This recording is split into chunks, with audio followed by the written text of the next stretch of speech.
Hi, I'm Non from My Authentic Style, and this channel is dedicated to helping you find your authentic style.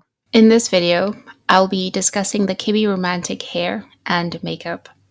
This is a follow-up to the Kibbe Romantic body type breakdown that I did, and the third installment of the Kibbe Romantic body type is the sample wardrobe that I also put out. So for the full Kibbe Romantic breakdown, just bear in mind that there are three separate videos and I will put cards to them. For the Kibbe Romantic, hair should be soft, lavish, and ornate, rounded and stylized with a wispy silhouette framing the face. Makeup should be elaborate and blended into a soft watercolor face. So, as I just stated, hair should be soft and stylized with a wispy silhouette framing the face. It should have a set, somewhat ornate look, but should never be stiff. The cut must be layered to accentuate curl or wave, as well as to hold a set effectively. Perms are possible, but your hair will still need setting to avoid looking messy. So, what I see here with these women is stylized hair, some ornateness, and this is going to range, as we'll see, depending on the particular woman and her essence breakdown. But the hair is soft, it's stylized. You can see there was a lot of effort put into it. There is a polish and a softness to it. So, framing the face in the case of a very young Drew Barrymore to the left, and then Beyonce next to her, both of those are similar, although Drew's is more ornate, but they both look really great in that big, voluminous, big circles and soft. And I imagine a lot of hairspray, just that kind of hair. And then Marilyn Monroe in the middle. Same thing, brushed out curls, but you can still clearly see the definition of that curl. So it's set, but it's not stiff. So the hair looks touchable. And then it gets a bit more loose with Drew to the right, where it's a longer, looser curl, but still very defined in that curl. And Beyonce likewise. Full, voluminous, beautiful, big circles, big hair, very polished, in place, and touchable, and doing a lot to frame the face beautifully. I do want to look a little bit further into the idea that hair should be stylized and set or ornate, but not stiff. And this is where we start to see how essence comes into place.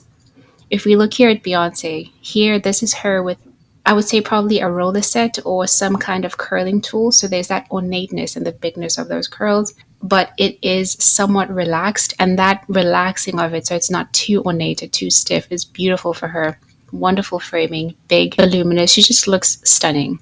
Now compare her here to when we go more towards the stylized hair and more ornate. You can definitely see that there starts to be a separation between her and that hair. She really requires that comb over. Like you want to set the hair, but then brush it out so it's not so stiff and so ornate. The more ornate, the more separate from her. This reads to me as more little girl. And again, as we've seen in the breakdown for the body type, she really has a more mature essence. So when things are too delicate and too ornate, they just feel separate from her. She doesn't harmonize with it. I really don't like it. It doesn't fit her the way that that first look does. But now, if we compare this sort of stylized hair, this very ornate hair that Beyonce has to the left, which we can all agree is not her best, it doesn't suit her. It's very separate from her. A similar hairstyle on Drew Barrymore looks effortlessly harmonious. She looks wonderful in all of those because she, again, I think does have that sort of ingenue essence to her in combination with the romantic. But she has just this forever youthful energy. So she can do very little girl things and it's just perfect on her. So, so wonderful. And if you can try to imagine any of these hairstyles, if Beyonce were to try and do it, it would not suit her at all. I really can't even picture it. But on Drew, these are so perfect. So again, just because you fit into a body type, I've always felt that the essence of each of these body types and that makeup, your particular makeup, that is so much more important to understand because it's going to play a big part into how you choose hair and makeup and details, and these are the things that actually bring your style together. So this is hopefully a good demonstration of that. Avoid geometric shapes with angular edge. So that first look, Drew has that very blunt cut, and it is just so jagged and so blunt against her softness and lushness and fullness that it's just not harmonizing with her, and it doesn't suit her. Just the way that it's cut, the length of it on her, and as much as she can handle a shorter length because she, I believe, has that ingenue essence to her. The bluntness makes it very sharp and angular, whereas in the previous pictures we saw, the hair could be short, but it had that curling to it, which made it soft and ornate, since she really requires that softness. And in this look, as well as that middle look for her, both of those blunt cuts are just not suiting her, very separate from her. And up top, Beyonce has those very blunt bangs, and that blunt nature of that bang is awful on her. It looks like a really, really bad wig, and to this day, don't understand why she did that, but it is that angularity, that sharpness, that bluntness against the overall softness of this type. Those two things don't mesh well together, they don't blend, and there's just a separation. Avoid sleek, smooth styles. Blunt edged or blow dry. So that top one is a blunt edge, and then sleek, smooth styles. Those first three images. One of the things that makes each of them not work on these women is just how blunt and sleek that hair is. So softness and fullness and roundedness, that is the yin blueprint. So anything that is going to be ultra sleek and straight is going to go against that. So it makes them look fuller in their cheeks. Like, it accentuates their bigness and their softness and that lushness, but in a way that they may not want. Not in a way that harmonizes, but actually almost makes them look bigger than they are. So to be avoided. Avoid overly layered hair, too messy. So that hair that Beyonce has, the big curls, lots and lots of layers in that hair, and it creates this very big framing, big in a way that does not support her. It does the opposite of the very straight hair. So we want curl in the hair, we want volume in the hair, but it needs to feel soft and quote unquote polished, and polish can come in a variety of different hair textures, but in that one there's a feeling of coarseness that just doesn't work with her. And also the cut of that hair specifically is giving all of those layers that just makes her face look bigger. Not necessarily her face, but her whole hair area look bigger. And the size of those curls, it's leaning towards that more ornate style because she needs more of those bigger, looser woman curls. This is leaning more toward small, girl like ringlets. So, if that makes sense. And Drew has that very long hair, and it has those layers into it. It's really dragging her down the way that it's styled. It's widening her face, and those layers are pulling her down, and they're adding weight to her, and they're adding height up top and weight to the bottom. So just visually not working with her, and it doesn't look good. Avoid wash and wear styles. Here we have Drew Barrymore, and it does look like she just went to the beach, came out, and then let the hair dry by itself. That kind of style is, like I was saying, for Beyonce, lacking that polish that this type requires. It just looks as though she forgot to do her hair, and it's not suiting her in a way that this would a natural. It looks incomplete and unpolished.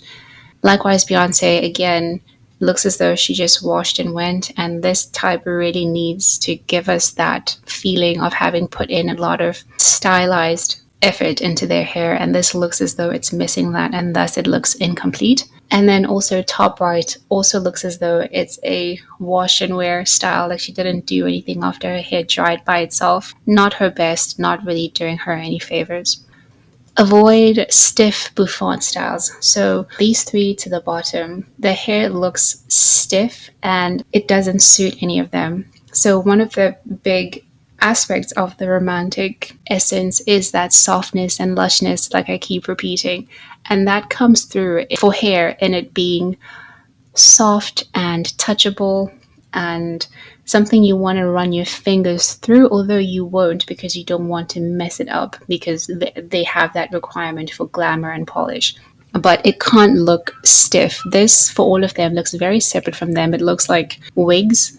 And when your hair looks like a wig, it just is an indicator that there's a lack of harmony. It looks like there's hair and then there's you, but those two things are not blending. So these don't work for either of these women. And then again, let's look at the avoid sleek, smooth styles. Here we have Emily Clark, and I do think she does a good job of showcasing this. She looks absolutely fine in all of these, but they are not necessarily her best in terms of the shape of the hair. As a romantic, you can see that, at least for me, the minute that we add a little bit of curve to it, and these could be more stylized, but we'll work with what we have.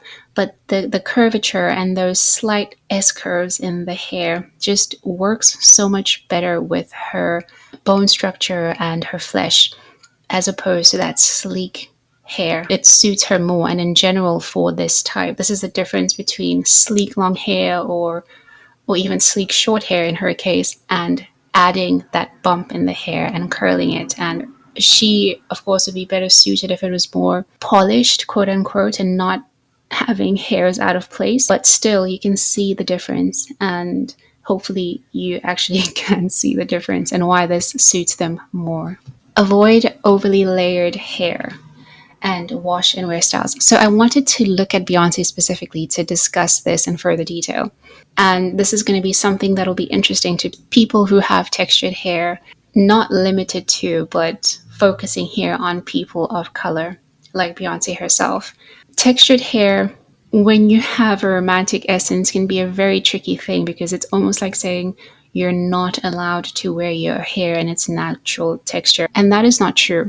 But here, it's probably going to feel that way because Beyonce, A for one, generally wears her hair in more sleek like styles. So that's just what I have to work with. Looking here, you can see that she starts to look more like herself, which is a funny thing to say. But as we move from left to right, that very first look, she's very young. Her hair really looks as though she just washed it and she went.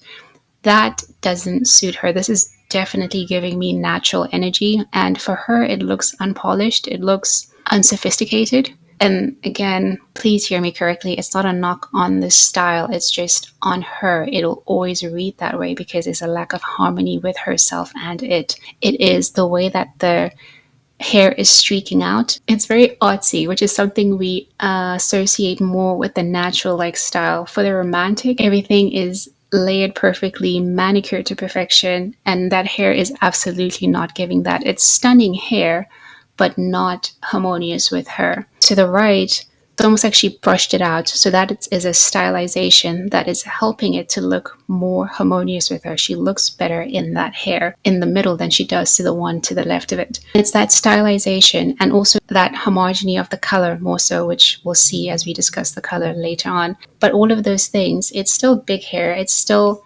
textured, and I would argue still not her best, but it looks better. And then to the right, that hair, it's debatable which one looks better, but the color on it is more of what she does, and the curls are a little bit bigger. So I think it does look better if it was more stylized. They kind of look the same, but the curl getting bigger for her actually makes it look better on her. So just comparing those curled styles, I would definitely say it suits her more as we move from the left across to the right. The bigger the curl got, the smoother the hair got, the more polished the hair got, the more quote unquote glamorous the hair looked, the better it suited her. Makeup. Romantic makeup is glamorous, yet soft and feminine. It should be elaborate and blended into a soft watercolor face. Soft, pretty colors, rose, peach, rust, pink, on cheeks and lips, which should be glossy. Your eye makeup should be colorful and soft, with a bit of sparkle, even for daytime. Evening makeup can be extremely glitzy. So, if you recall in the romantic body type breakdown, in the prints section, we spoke about how the best prints for this type are those that are abstract and that beautifully blend into each other. So taking that same concept, it applies again in makeup. If you think of makeup as painting the face, you want to create a beautifully blended canvas and add sparkle and glitter to then bring out that glamorous element. And these women are all doing a fantastic job of that. What I see is clean skin, beautiful skin, in some cases dewy, which is best for them. So that little bit of glistening is amazing. And then taking that to the nth degree by adding all that shimmer in the eyes and gloss on the lips. It's beautiful. It is soft and it is absolutely stunning. The first two looks, Amelia and Beyonce, look, I suppose, a bit more subtle in their makeup, but still notice how glamorous that is. And then the last three images, with those bright pops of color, we bring in a slightly more dramatic feel, but still drama in a sense that is subdued somewhat and ladylike and polished. And for all of them, they just look amazing. Love all of these looks. Avoid a neutral, no color makeup. This will be extremely tired looking on you. Starting with Beyonce, I can tell that she's wearing makeup in that first look. However, it is so subtle that it's as if she isn't, and this isn't doing her any favors. These are all obviously beautiful women, and Beyonce is stunning, but as a romantic, there is something for them that is really requiring that their makeup be visible. And when it's this subtle, it's almost the effect of them having not worn it. And I have this desire to put some color on her lips and just give her a more visible makeup look. So going ultra subtle won't do you any favors. And then next to her, Emilia Clarke, I believe, is probably not wearing any makeup. And the combination of her hair and not wearing makeup is creating this look for her where you almost want to ask yourself if she's doing okay, like, is she well? And she's probably completely fine, but that requirement for that sense of glamour and polish is so strong that when they are completely undone, it takes something away from them. Avoid high contrast colors and angular contouring of cheeks. This will be stark and harsh. That third look, Amelia is wearing that extremely stark makeup. It is very dramatic. The pink of her cheeks is too intense. Her lip color is too intense. Her face is too pale. It's like she took every single color on her palette, the palette of her face, and she intensified it. And there wasn't a great way of blending those into each other in a way that is subtle. So when I said it's a canvas and you want to blend it like a painting, this is doing that to a degree that is not flattering. It still has to overall look clean and ladylike and soft. And this is not doing any of that. This is coming across as very dramatic, very stark, and way too overpowering on her. She's overpowered by her makeup. And this is something that this type will want to stay away from. Next to her, Beyonce, similarly in makeup that is too intense for her. She has an intense lip color and then also that intensity in the eyes. Doing both of those things to that degree is causing an imbalance, and she's overpowered by the intensity of that makeup look. Even one of those things done to this level would have been too much for her, and doing them both just makes it even scary. This is for a music video, so of course what's done for theatrical styling is fine, but just imagine this going to an event. It would stand out in a way that isn't flattering to her. So this kind of very high contrast makeup is to be avoided for the romantic. Avoid all matte finish products with no frost or sparkles. This will be aging on you. In that final look, Drew Barrymore is also not flattered by her choice in makeup, most of all because of how flat it is on her. And it's flat because of all of those colors being so matte. You can see in her lip, there's no shimmer in it. It almost feels like it's sticky. And this is a type where you want it to look like it is glossy. So that's not helping her. The color's fine, but that requires a gloss over it. And it would instantly lift that look and make it flatter her more. And then in her eye area, I think it's a question of a mismatch in colors that comes off as frosty on her. And I think she would be suited by something warmer. But outside of that, it's also very flat. There is no shimmer in that eye color. So just making her flatten out and not flattering on her. For the romantic makeup, if you're in doubt, go for sparkle, and that'll always look good on you. And that concludes my romantic breakdown. As a reminder, this is part 3 of this breakdown. The first one was the body type, and the second was the sample wardrobe, and this is the third installment. So if you have not seen the other 2 videos, I highly recommend that you go back and do that so you can have this in its entirety. And speaking of the sample wardrobe, if you would like to have that in your inbox, I would love to share it with you. I've compiled in PDF format the breakdown of the Kibbe Romantic body type, all the wardrobe items in that sample wardrobe, as well as the hair and makeup. So just a fantastic document to have if this is your type that you can refer to at your leisure. If that sounds like something you would like, please follow the link in the bio to get that in your inbox. Thank you so much for watching till the end. I hope this video was helpful to you. If you like the content that I'm creating, or if you want to discuss anything I touched on in the video, please do so. Leave me a comment. Also, like the video and of course, subscribe and turn on those notifications. I'll see you on the next one.